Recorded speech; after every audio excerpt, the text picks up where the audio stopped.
Assalamu alaikum wa rahmatullah wa barakatuh. Paix sur ceux qui suivent la guidée.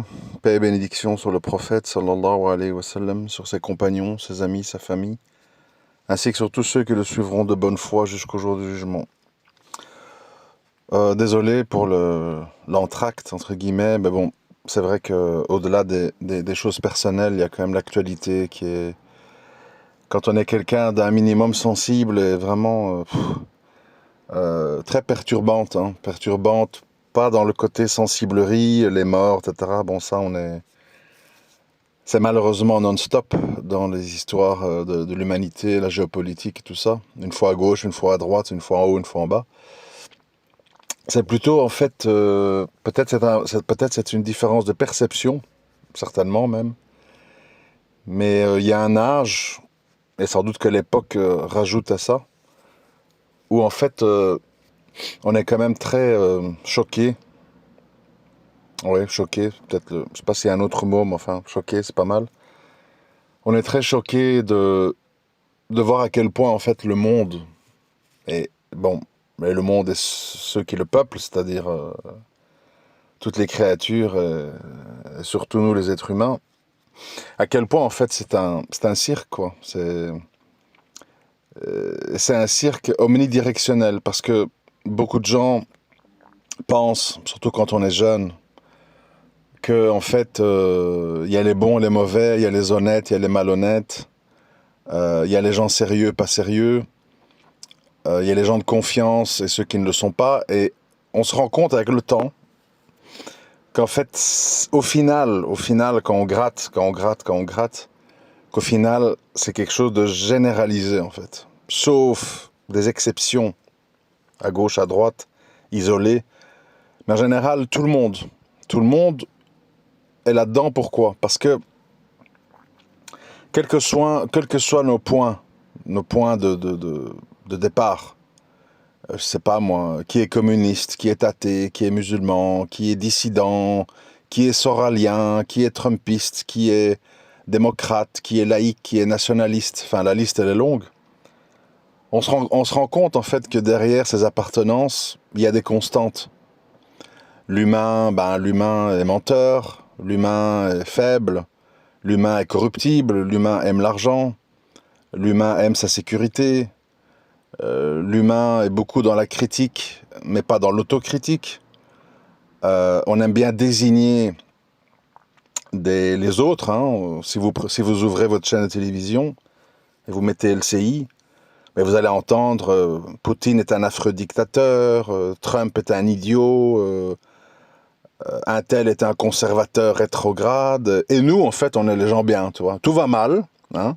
La pyramide des âges est inversée, immigration incontrôlable, insécurité, LGBT, consommation d'antidépresseurs et d'alcool. Hein. Mais tout va bien. Nous, on a fait tous les bons choix. Nous sommes meilleurs que Poutine, que Trump, qu'un tel, que Orban, que je sais pas qui. Tout est bien, en fait, tu vois. Et à la fin, en fait, c'est lassant. C'est lassant de voir que l'être humain a toujours cette technique de noircir les autres, se blanchir lui-même, et en fonction des intérêts du moment, on désigne des ennemis, puis ça devient des copains, puis ça l'est plus. Enfin, on a tous vu hein, les virevoltements à l'époque. Chirac allait voir Saddam Hussein, et puis on le lâche, et puis Sarkozy fait financer sa campagne par Kadhafi, puis on le tue. En gros, tout le monde joue, quoi. Tout le monde joue parce que tout le monde est soumis aux mêmes faiblesses que sont l'hypocrisie, l'opportunisme, la corruption, etc., etc., la course au pouvoir, la course à la sécurité. Et c'est même, c'est-à-dire que les gens croient toujours qu'on parle des gens de pouvoir. Non, c'est quelque chose qui appartient à tous les êtres humains, c'est la dimension qui change. Vous voyez bien les voisins, les guerres de voisins, mon terrain, il commence là, non, c'est pas vrai, tu m'as volé un demi-mètre de mon terrain, on va prendre un avocat, un truc, on se fait la guerre. Puis c'est partout, parents, enfants, mari et femme, on s'aime plus, t'es la femme de ma vie, t'es une garce, bon. Tout comme ça est changeant, euh, tout est petit, parmi les humains, tout est vite déçu. Bon. Alors, je parle de ça pourquoi? Parce que vous avez remarqué que ça revient beaucoup dans mes tweets. Euh, Moi, en fait, je suis en guerre, entre guillemets, contre la religion du Dajjal, qui s'appelle, selon moi, l'humanisme. Vous voyez? L'humanisme, c'est un joli mot qui fait beaucoup plus joli que communisme, capitalisme, écologisme, islamisme, vous voyez? Humanisme. Tout le monde dit, un peu, c'est devenu un discours maintenant très commun, hein. Oui, moi je n'ai pas de religion, je n'ai pas de parti politique. Moi je suis pour la paix entre les hommes, la tolérance. Je suis un humaniste. Ouais. L'humanisme, c'est devenu comme ça l'espèce de carte de visite qui laisse penser qu'en fait on est au-dessus de tout ça, vous voyez, et que voilà, on n'est pas comme les autres hommes. On est un humaniste, c'est-à-dire que on n'est pas soumis à la corruption, on n'est pas soumis à l'envie, on n'est pas soumis aux attirances sexuelles, on n'est pas soumis à l'argent. On est comme ça au-dessus. Vous voyez, il y a plein de gens comme ça, un peu. Tous les bobos, les gens, trucs Steiner, Montessori, te disent pas que chaque mois il faut décaisser 600 € pour que ton enfant il ait l'école Montessori, tu vois. Non, nous, on est des gens, des artistes. Il faut laisser les enfants s'exprimer. Il faut être un humaniste. Il faut pas juger. Oui, mais il faut surtout payer, tu vois. Ça, on oublie de dire aux gens, il faut payer, tu vois. Steiner, Montessori, il faut payer, il faut payer. Donc, les humanistes, c'est toujours, on fait semblant qu'il n'y a pas d'argent. Et au final, il y a beaucoup d'argent. Les légumes bio, ils coûtent 3 fois plus cher. Tout ça, ça paraît joli quand tu sais payer, tu vois. C'est toujours la même chose. Mais on n'aime pas l'argent. On n'est pas des capitalistes, on n'est pas des colons, on n'est pas des envahisseurs, on n'aime pas la guerre. Oui, d'accord, mais bon. C'est les guerres qui stimulent l'économie, c'est l'exploitation de l'autre qui permet de, etc., etc. On le voit maintenant avec les tarifs douaniers de Trump. Les gens font leurs calculs, oui, mais bon, notre téléphone, on ne sait plus le vendre aussi cher si ce n'est pas des Vietnamiens qui le font. Donc on a besoin de pauvres au Vietnam pour construire nos téléphones pas chers. Comme ça, on a des marges bénéficiaires plus élevées. Tout ça est interconnecté. Bref, ce n'est pas un audio d'économie, c'est un audio social. Donc, moi, en fait, je suis en guerre contre cette espèce de complexe de supériorité des gens qui se disent humanistes. Encore plus s'ils sont humanistes, progressistes de gauche. Là, c'est la totale, tu vois. Humanistes, progressistes de gauche. C'est des gens, c'est comme l'écologie, en fait. C'est des gens qui font ça. On te dit, ouais, les panneaux solaires. Oui, mais on oublie de te dire, les panneaux solaires, il faut être propriétaire de sa maison. Il faut avoir un toit bien orienté. Et il faut acheter le matériel. Donc, à nouveau, c'est pas pour tout le monde. Vous voyez, c'est pas pour les locataires, c'est pas pour les gens qui vivent dans des immeubles, c'est en appartement, etc. Donc, c'est toujours des choses qui paraissent comme ça jolies, légères, mais qui sont toutes très chères. Et donc, qui nécessitent une économie très vigoureuse avec beaucoup de croissance pour payer tout ça, d'accord? Alors, ils sont contre les impôts, contre les riches, enfin, contre tout, sauf leurs idéaux, mais ils disent pas comment ils les financent, tu vois? Oui, les prisons, c'est pas bien, la peine de mort, c'est pas bien, il faut mettre des bracelets électroniques à tout le monde, etc. Bon, vous voyez? Et au final, on te dit pas, tu fais comment, la délinquance, la récidive, les pédophiles, les machins. Tout ça semble léger, ça semble gentil. On est là devant des prisons en Amérique. Ah bah, la peine de mort, Jesus Christ, Christ n'aime pas qu'on tue. Bon, tu me dis pas qu'est-ce qu'on fait avec le gars qui a tué 4 petites filles, qui après les avoir violées. On fait quoi dans ton programme, toi? C'est des beaux principes déconnectés de la réalité, et de la réalité économique, et humaine, et sociale, et sécuritaire. Bref. Donc moi j'ai compris au fil du temps en fait que l'humanisme est une immense supercherie, et la plus grande supercherie de l'humanisme, c'est de dire toutes les solutions sont en toi. Vous voyez tous ces proverbes ou ces dictons qu'on lit, ces citations, si un autre humain ne t'apprécie pas à ta juste valeur, laisse-le et poursuis ta route. Si tu as été trompé, pardonne mais n'oublie pas. Enfin, des trucs comme ça un peu où on est à moitié sain, mais en fait on est un peu égoïste. Mais on n'appelle pas ça égoïste, on appelle ça se protéger des gens toxiques et des pervers narcissiques. Donc vous voyez, on a enlevé le mot égoïste qui fait pas joli et on l'a remplacé par des choses de protection. Et jamais on dit aux gens, d'accord, ta mère elle est peut-être toxique. D'accord, ton mari est peut-être un pervers narcissique, mais toi, tu es quoi? Une pauvre victime innocente? Tu n'es pas manipulateur, tu n'es pas sournoise, tu n'es pas perfide, tu n'es pas opportuniste. Voilà, tu vois? On désigne, ça continue en fait, on désigne les autres comme étant responsables de tous nos problèmes. Mon mari, ma femme, mes parents, mes frères et sœurs, mon village, mon truc, ma tribu, n'importe quoi en fait. Mais moi, je suis un grand humain accompli, plein de qualités, sans défaut, et que si je m'éloigne de tous ces gens, je vais devenir exceptionnel. Bon. Tout ça, c'est excessif, et tout ça, surtout, ça vise à dire, oublie le créateur des cieux et de l'univers. Oublie les invocations. Oublie les prières. Oublie la patience. Oublie l'endurance. Oublie la tolérance. Oublie l'autocritique. Oublie de demander pardon au créateur des cieux et de l'univers. Laisse tout ça à la poubelle. C'est des pensées limitantes. Pense à toi. Développe-toi. Acquiert des compétences. Éloigne-toi des gens qui ne pensent pas comme toi. Aie confiance dans tes instincts, enfin, etc. Bon. C'est-à-dire que ça vise à dire le monde qui t'entoure est moyenâgeux, est rétrograde et toxique. La pensée d'un créateur est quelque chose de complètement barbare. Sois dans l'humanisme avec un grand H, car toutes les solutions sont en toi. Vous savez, récemment, j'étais abonné comme ça à un espèce de groupe italien qui s'intéresse, ils sont des milliers là-dessus, hein, ils s'intéressent à tout ce qui est monuments anciens, les vestiges, les pyramides.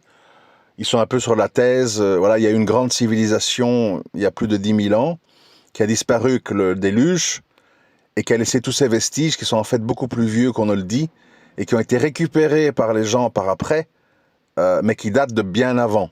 Bon, donc tout tourne autour de ça. Qui dit civilisation ancienne, qui dit extraterrestre, qui dit Anunnaki et machin. Bref, vous voyez le style, un peu New Age, un peu comme ça. De nouveau, des gens qui croient qu'ils sont mieux que tout le monde, qu'ils ont tout compris. Les affreux égyptologues sont à côté de la plaque. Bon. Et à nouveau, on retrouve les mêmes choses, le complexe supériorité. Je leur ai mis en italien un verset où Allah il parle des vestiges anciens qu'il a laissés pour qu'on voit ce qu'il a fait des peuplades rebelles orgueilleuses. En 1 heure, alors que c'est un truc très ouvert, New Age, tolérance, machin, en 1 heure, bloqué, éjecté du groupe. J'ai inversé, hein. Je n'ai pas commencé à dire, vous avez rien compris, l'islam répond à tout, j'ai rien dit. Juste inversé, comme ça, pour que les gens réfléchissent, voilà ce que dit l'islam là-dessus, quoi. Bloqué, éjecté. Donc, ce que je veux vous faire comprendre, le but de cet audio, d'avoir beaucoup de méfiance pour ce que j'appelle le loup déguisé en agneau. Parce que c'est une caractéristique satanique. Beaucoup de gens, ils pensent que quand on parle du diable, de Shaitan, d'Iblis, de Dajjal, on parle en fait d'un espèce d'affreux individu cornu, tout rouge, méchant, baveux, hideux, vous voyez? Alors qu'en fait, moi, je vois pas ça du tout comme ça. Je vois justement que tout ce qui est diabolique se cache derrière du faux amour, de la fausse tolérance, en gros sous l'image de la bienfaisance. Et idem, moi je suis toujours un petit peu précautionneux quand je vois même au sein de la communauté musulmane des gens trop mielleux, trop, vous voyez, un petit peu comme certains soufis, très doux, très... je sais pas comment expliquer, c'est le même phénomène, hein, amour, tolérance, t'as l'impression que il n'y a jamais eu de razawad dans l'islam, qu'il n'y a pas de mort, qu'il n'y a pas de guerre, que tout est dhikr, que tout est douceur, que tout est... tu vois, comme ça, il t'emballe dans un truc. Et moi, c'est quelque chose qui me fait très très peur, en fait. Je préfère, moi, les gens, voilà... c'est comme ça un petit peu, moi, quand je prêche, entre guillemets, avec mon entourage, ou des gens de ma famille ou quoi, c'est de dire la réalité des choses. La réalité des choses. Je dis que par exemple, oui, en islam, il y a toute une série d'obligations auxquelles beaucoup de musulmans ne souscrivent plus, parce que justement, ils veulent une religion bouddhisto-chrétienne où il n'y a pas trop d'obligations. Maintenant, c'est les coranistes. Hein. Ils font fi de toute la sunna parce qu'en fait, ils essayent d'axer tout sur voilà, tu lis le Coran, t'es gentil. En gros, voilà, c'est à peu près tout, quoi. Le reste, c'est tout des inventions, des odieux wahhabites pro-sunna qui ont rajouté ça avec les hadiths et les trucs. Non, non, moi je suis pris dans mon lit. La prière, c'est se rappeler d'Allah. Puis l'autre va te dire, c'est écouter de la musique. Puis chacun, il vient avec son histoire, tu vois, ses petites passions. Et ça, c'est pourquoi. Ça, j'expliquais ce matin justement à quelqu'un. Quand vous observez l'humanité autour de vous, il y a une conclusion très évidente qui arrive à l'esprit. C'est que la nature a horreur du vide. Et quand on extrait la religion de sa vie, on voit arriver en fait toutes les passions. Alors les gens croient quand on dit les passions, ça veut dire le sexe, l'alcoolisme. Non, t'as les passions légères, t'as les passions mignonnes. Ah, moi je fais tout mon temps libre, je fais de la randonnée, je fais du yoga, je fais de la méditation. C'est très gentil, tu vois. C'est pas comme si tu dis je fais 5 prières par jour. 5 prières? Quoi? Par contre, si tu dis je fais 2 heures de méditation tantrique tous les soirs. Ah, c'est bien, tantrique. Ah ouais, c'est du Tibet, ouais. Ah, voilà, c'est bien. Donc, comme c'est bien vu, comme c'est pas mal jugé, mais on peut mettre ça en avant, tu vois. Et il y a plein de trucs comme ça. J'étais faire un stage de massage tantrique. Je me soigne par les algues. Je fais de la phytothérapie, le soin par les plantes. C'est sympa tout ça, hein, moi je dis pas, mais en fait ces gens ils en font des chevals de bataille. Tu vois, ça devient le centre de leur vie. Alors ça dépend évidemment le degré d'érudition, de culture. Quand on est très très bas, ben c'est j'ai été au festival des tatouages, je vais me faire un nouveau tatouage. Regarde celui-là, je l'ai modifié, le perroquet est devenu un aigle. Bon, t'es dans des trucs plutôt bas, et puis ça monte, quoi, au fur et à mesure. Puis t'as des gens qui sont dans les expositions de chiens. Ouais, mon chien, un truc, il a sailli 3 femelles. Regardez les chiots qu'il a sortis, les couleurs. Hein. Bon, et c'est toute leur vie. Leur Facebook est rempli de photos. Et donc tu remplis. Alors d'autres gens, c'est les rave parties, Tomorrowland, ils parcourent le monde de fête en fête, de festival en festival, ils essayent toutes les drogues, ils couchent à gauche, à droite, avec un homme, avec un transgenre, avec une femme, avec un animal, tout est bien, qui es-tu pour me juger, machin. Donc, on est comme ça dans un monde où les gens croient qu'on peut s'affranchir de quelque chose qui t'occupe, de quelque chose qui t'accapare ton attention et tes pensées. Et donc on dit, ben ça, c'est ringard, c'est mauvais, c'est truc. On remplace par ça, tu vois. Donc, je donne un exemple, vraiment très bête, hein, mais que vous pouvez vous imaginer, quoi. Si tu filmes un homme qui a les paumes ouvertes et qui fait des invocations en arabe, d'accord, on va dire, oh là, c'est un pratiquant, ouais, bon, bizarre, je ne croyais pas qu'il était comme ça, bon. En gros, c'est pas très bien vu, quoi, c'est un peu inquiétant, on va dire. Hein. Tu prends la même personne, tu lui enlèves sa taguilla, tu lui enlèves sa barbe éventuellement, tu le mets en chemise ou même avec une petite tunique orange comme ça, et il plante des encens devant une statue de Bouddha et il met tous les encens entre ses mains et il les relève au-dessus de sa tête 3-4 fois pour dire respect au Bouddha. Je dépose les encens devant Bouddha et je fais toutes des génuflexions en reculant, en m'éloignant du Bouddha. On dit, ah ouais, il est dans le bouddhisme, il a découvert ça avec un ami tibétain, il est parti là-bas 3 fois. Ça devient quelque chose, tu vois, de fashion, d'acceptable, tu vois, de léger, quoi. Alors que finalement, le processus est beaucoup plus lourd. Ils se rasent la tête, ils ont une tunique orange, ils mettent des encens au-dessus de leur tête, ils ont des statues, ils doivent planter les encens, saluer en reculant. Enfin, je crois qu'au Tibet, il y a des gens qui sont tout en bas de la montagne et ils montent jusqu'en haut, jusqu'au temple, en rampant sur la route. Ils rampent de bas jusqu'en haut.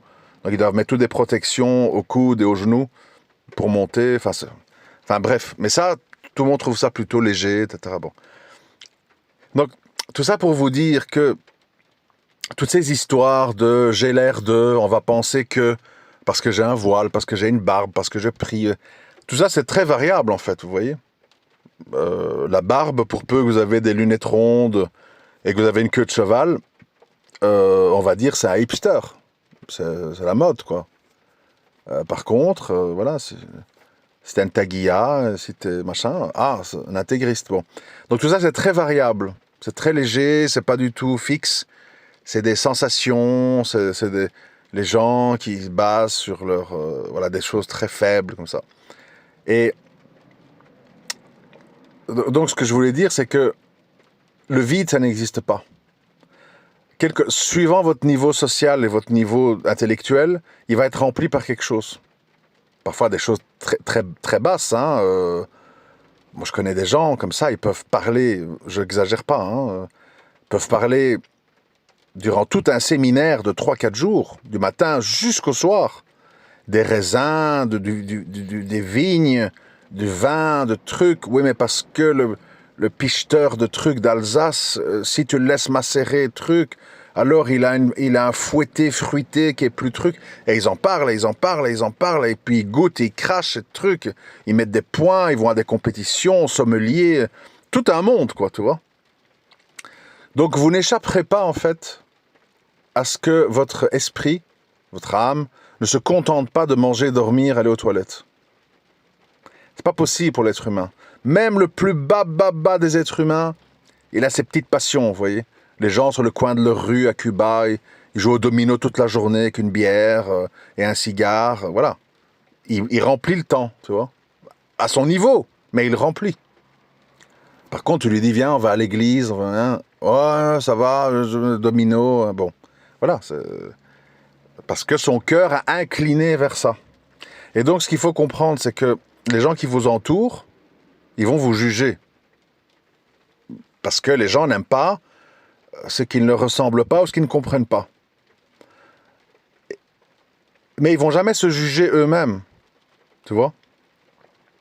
Je vous ai dit, ma mère est toxique, mon mari est un pervers narcissique, mes enfants sont hyperactifs, c'est pas moi, le français moyen est raciste, etc. Ouais, mais toi, t'es quoi là-dedans, toi ? Ah, moi, je sais pas, moi je suis normal, qu'est-ce qu'il y a ? Bon, voilà. C'est-à-dire que les gens sont beaucoup plus à l'aise d'être dans le fait de jeter, de donner des bons et des mauvais points aux gens, et suivant la mode. Maintenant, c'est la mode de traiter tout le monde de toxique, de pervers narcissique, etc. Donc on est là-dedans, tu vois. Avant, on disait salope, infidèle, homme à femme, femme vénale, un homme qui est drogué au jeu de hasard. Enfin bon, maintenant, on met des nouveaux mots sur tout ça, tu vois. Mais le fond du truc, c'est que le problème, c'est l'humain. L'humain, quand il est livré à lui-même, quand il doit lui-même décider qu'est-ce qui est bien ou mal, qu'est-ce qui est raisonnable, qu'est-ce qui n'est pas raisonnable, c'est quoi les limites. Vous voyez bien, maintenant, on est dans un monde sans limites. On est là, LGBTQ, truc. Oui, mais non, mais choses, ils ont chacun leur drapeau. Il faut comprendre tout le monde. Chacun a le droit d'aimer comme il veut. Il n'y a plus de limites, en fait, tu vois. Il n'y a plus de limites. Et donc, en fait, on est dans un affrontement maintenant qui est de plus en plus difficile parce qu'on est isolé entre les gens qui sont dans l'humanisme, c'est-à-dire tout ce que l'humain fait, dit, imagine est respectable, pour peu que ça rentre dans notre cahier des charges d'humaniste, bien sûr. Et tout ce qui n'est pas là-dedans, c'est conservateur, rétrograde, intégriste, moyenâgeux, je sais pas tout quoi, tous les mots. De façon à justement dire, nous sommes une tribu à part, nous sommes exempts de tout défaut, de toute faiblesse, de tout manquement, et les autres sont les responsables de tout. La pollution, l'esclavage, la pauvreté, le banditisme, la criminalité, les femmes battues, tout ça c'est dû aux autres. Chez nous, les humanistes, il n'y a pas de femmes battues, on n'aime pas l'argent, il n'y a pas de drogue, il n'y a pas de délinquance, il n'y a pas de crime, tout va bien en fait, tu vois. On n'est pas jaloux entre nous, on échange nos femmes, et alors, qu'est-ce qu'il y a? Bon, il faut partager, c'est ça l'amour, bon. Et ils vivent dans un monde imaginaire, tu vois, ou qui est juste bien quand c'est dans le domaine des idées, tu vois. Combien il y a d'écologistes qui se revendiquent écologistes, qui ont une vie d'écologistes, qui vont dans la campagne, qui font leur bouffe eux-mêmes, qui ont leurs panneaux solaires, qui ont des toilettes sèches, et qui ci, et qui ça, et qui font attention. Combien il y a de pourcents de gens qui votent écolo, vert, qui vivent comme ça? Très peu. Combien il y a de musulmans qui disent La ilaha illallah, sunnah, ceci, et les 5 piliers, et tarout, et machin. Combien il y a de pourcents de musulmans qui vivent en adéquation avec leurs principes? Pas beaucoup. Et c'est comme ça. C'est-à-dire que l'être humain choisit un costume. Je suis communiste, je suis nationaliste, je suis athée, je suis agnostique, ouais. Il prend un costume au choix, hein. Vous voyez bien, maintenant avec le net, on voit tout le monde. T'as les maghrébins apostats, t'as les maghrébins dans le rap, t'as les maghrébins musulmans mais pas trop, t'as les musulmans intégristes, t'as les soufis. Bon. Chacun est choisi comme ça une cape, un costume. Et puis en fait, bon, on fait des arrangements avec ça. On dit bon, pas trop ci, pas trop ça, attention, bah, j'ai oublié, je peux pas. Ça c'était possible à l'époque, plus maintenant. Et petit à petit, en fait, tu passes 100% à 50, puis 40, puis 30, puis 20. Puis à la fin, il reste 5%, quoi. C'est-à-dire, je vais à la prière le vendredi, à la mosquée, et puis je fais le ramadan, j'évite le porc et l'alcool. Pour le reste, je vis un petit peu comme les autres. Je m'habille comme les autres, je pense comme les autres, je vote comme les autres, je fais mes courses comme les autres. J'ai des critères de mari ou de femme comme les autres. Il faut juste qu'il y ait un petit filet de barbe ou un petit turban et ça passe. Voilà, voilà. Ça c'est l'humain. Ça c'est l'humain. Et tu ne peux pas faire de l'humain qui est tellement faible, tellement minimaliste, tellement lâche, tellement trop peu, en fait. Tu ne peux pas en faire une base de travail. Tu ne peux pas en faire une base de construction. La base de construction, à cause de tout ce que je vous ai dit depuis une demi-heure, c'est le créateur des cieux et de l'univers. L'idéal qu'il nous donne, qui doit être un objectif qu'on ne peut pas toujours atteindre. Le concept de pardon, pour apprendre l'humilité, pour apprendre les regrets, pour apprendre l'autocritique. S'il n'y a pas le pardon, tu ne développes pas ça. Si tu ne dois jamais demander pardon, pourquoi tu vas développer tout ça? L'autocritique, l'humilité, l'introspection, l'aveu, oui, j'étais dégueulasse, oui, j'ai été con, oui, j'ai été lâche, je l'admets.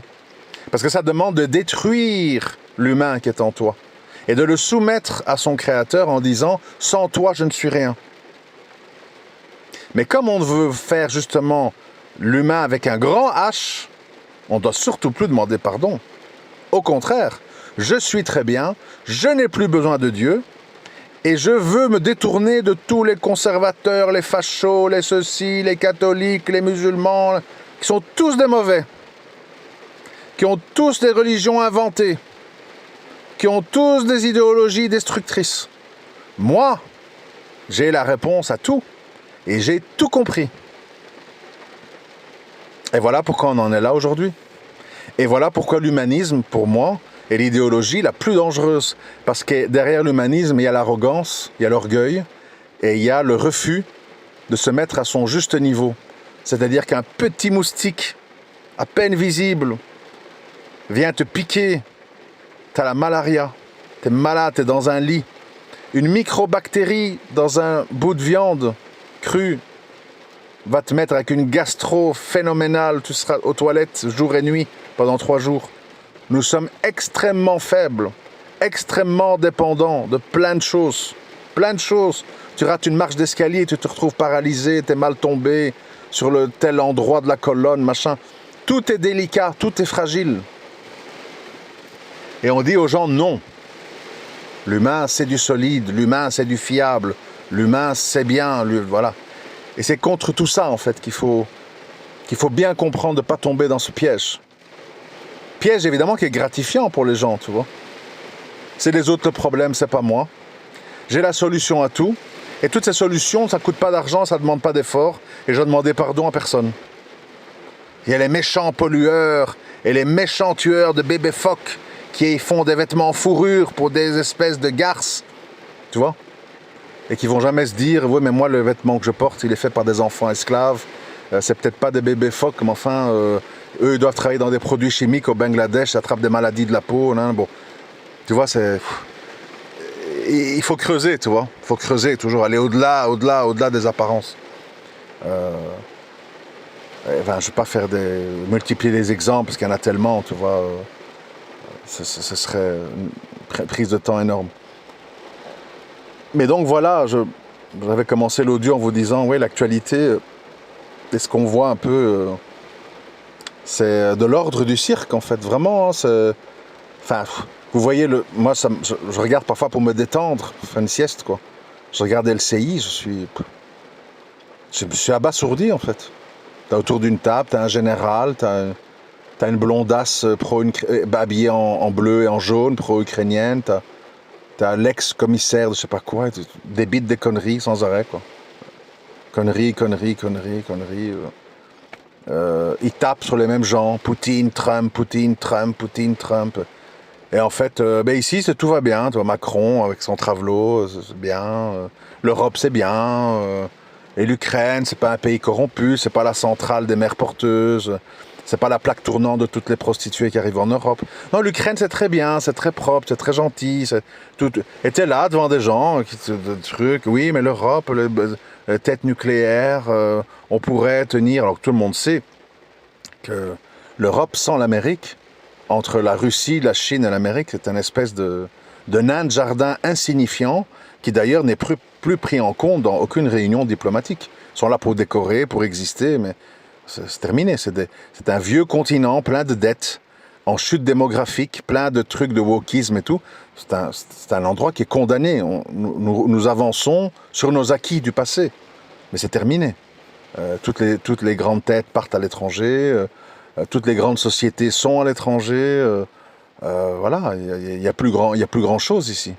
Voilà, c'est la réalité. Et les gens sont là, ils font semblant. Oui, la France, l'Allemagne, nos têtes nucléaires, le bateau, Charles de Gaulle, un vieux taco rouillé.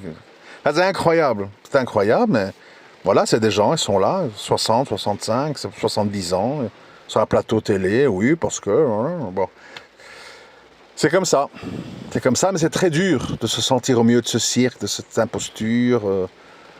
On se dit, mais est-ce que je suis le seul à réaliser tout ça, ou les gens y voient, ou ils comprennent, ou pas c'est pas, très, très étrange, très étrange. En tout cas, voilà, le fruit de tout ça, c'est l'humanisme, le wokisme, enfin tout ce qui va avec. Et toute idéologie qui amène comme ça à l'orgueil, à ne plus se remettre en question, à ne plus demander pardon, à ne plus réaliser qu'il y a une force créatrice au-dessus de nous, que nous sommes extrêmement fragiles, etc. Ben malheureusement, ce sont des idéologies déviantes qui amènent l'homme à se perdre en lui-même et à ne plus être quelque part une créature intéressante, au contraire de devenir une créature autosuffisante, destructrice et vouée en fait à l'autodestruction, tout simplement. Assalamu alaikum wa rahmatullahi wa barakatuh.